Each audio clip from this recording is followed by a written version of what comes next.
I want to make this quick little video talking about cryptocurrency safety because since last week, obviously we had a big hype cycle where, I don't know, a couple $1 billion into the market. In the last, say 72 hours, we had a big correction cycle. But the main thing that I want to talk about, and I'm going to make this video as short as possible, is this. The main thing is security of your cryptocurrency and your tokens. Let's first talk about cryptocurrency and token. Those two are different things.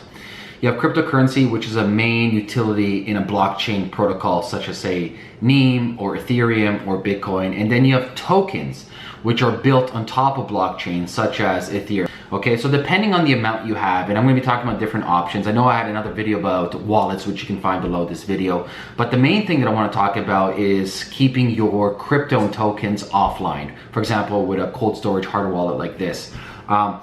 Depending on the exact amount that you have, this is advice I give people. So just like anything in life, you don't want to be walking around with a couple of $1,000s in your pocket. So my advice to anybody that has any high amounts of cryptocurrency, and high amounts is justifiable in your own mind. Each person has their own set level of what they consider high or having a lot of value in crypto and tokens of their own in their portfolio. So let's just say you have a high amount that you want to keep safely.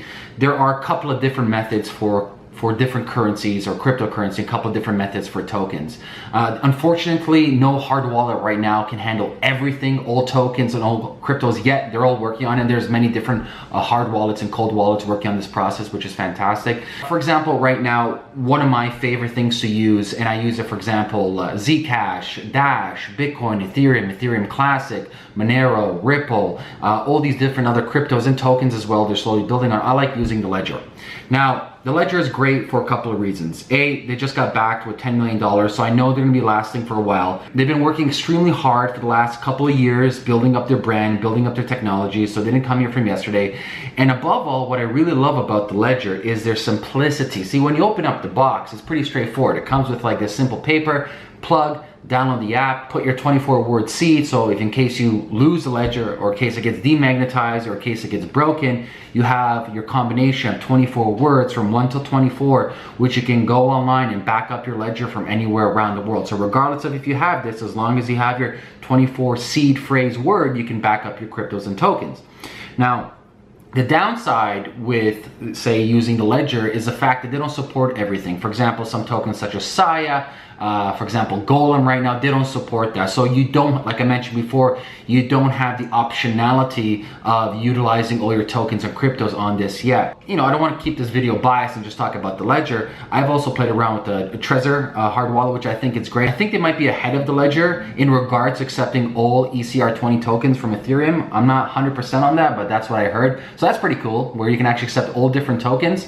And I'll also give you some couple of advices for keeping your cryptocurrency safe. And some of this is convoluted for some, but it's actually quite easy. And you can just Google on Google and find the best guide for that. But paper wallets, many of these cryptos and many of these tokens do offer paper wallet storage, where you can actually store your private keys on a piece of paper that you can print online to offline, which is fantastic. So for example, I would say most cryptos, I'm not going to name them, you can just Google them, but most cryptos and some tokens do offer this service, which honestly is almost as good as this, because pretty much you have your private keys on the paper, and you can also remember there's a seed phrase as well. But you know, just keep in mind, this is why I want to keep this video short. Security of cryptocurrency is really important because you know, if you keep on using the same Bitcoin or Ethereum wallet online, it's quite easy for people to track you. I'm not going to get into details how, but they can.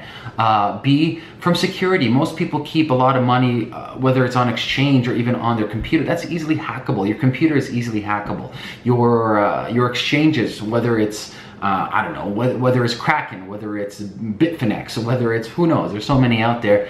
You know, it has weak spots, and no centralized database like that is unhackable. Of course it's hackable. So always say have your risk portfolio. Like anything in life, you want to distribute different assets on different places. I don't keep all my crypto on this. I keep very small amount. I have a couple of these, but distribute my tokens and cryptos on different ledgers, on different paper wallets, on different software wallets on my desktop. And you know, in little small amounts I like to play on a day-to-day basis, I put it on my hot wallet online.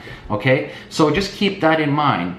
the security of your crypto is really important, because too many people, especially now in the last week with this huge gold rush of crypto and token, too many people are going to exchanges, buying thousands of dollars worth of crypto and keeping on the exchange. And you know, no one has, those guys, they didn't read about Mt. Gox, and they don't understand the security issues, and you know, they could be the next Mt. Gox, but you know, they keep all these valuable assets on the exchanges or on these wallets, and then one day they wake up and their stuff is gone, or worse, this has happened to a lot of people, or worse, get this, they just lose their private keys, or they lose their backup phrase, or even worse, they don't back it up at all. Actually, I know a lot of people who've downloaded wallets and haven't followed instructions and they haven't backed it up. And I remember even like 2 years ago when I was first getting into this, some wallets are so convoluted, setting address here, doing this. I've lost thousands of dollars worth of crypto because just the instructions alone, it just wasn't good. It wasn't Apple friendly, how I like to put it.